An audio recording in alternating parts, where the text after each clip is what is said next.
Okay, welcome back to Angelo Sure Thing. We have the inventors and designers and marketeers of Jazz Cat amps with us today, Vince Giardini and Marty Abate. But we're going to give everyone a little treat right now. We have, as Vince just said to me, we have two of the great legends of guitarists here in the studio with us today, and they're going to treat us to something very special. They're going to play something called Just Friends. It's Vinnie Corrao and Lenny Argese. Take it away, guys.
That was great. Rick, keep the cameras on him for a second.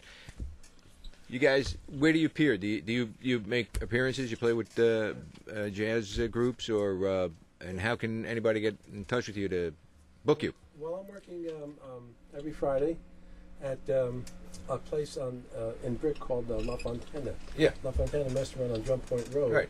Know it very well. I'm there with my keyboards. Right. Every Friday from 6 to 9. Okay. At least until the end of October. Who is that mass keyboardist? And the keyboard player is Aldo Cavalli. Okay. Great keyboard player. And And other than that, I'll be at the Ocean County Library on... Taking a book out? Say again? Checking a book out? Or? No, I'll be doing a concert there.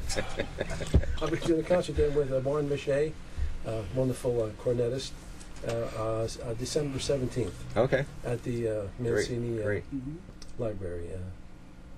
And like that. Lenny? I'm doing Fridays over at the Highland Pavilion in West Orange. Okay. And we do one a month over at Shanghai Jazz with my trio, which is Eddie Montero, who's a crazy accordion player. Okay. And Rich DeRosa is the drummer. Great, great. So you guys do keep busy, and I'm sure you try to. A lot of input with Vince on how to make the amps a lot better.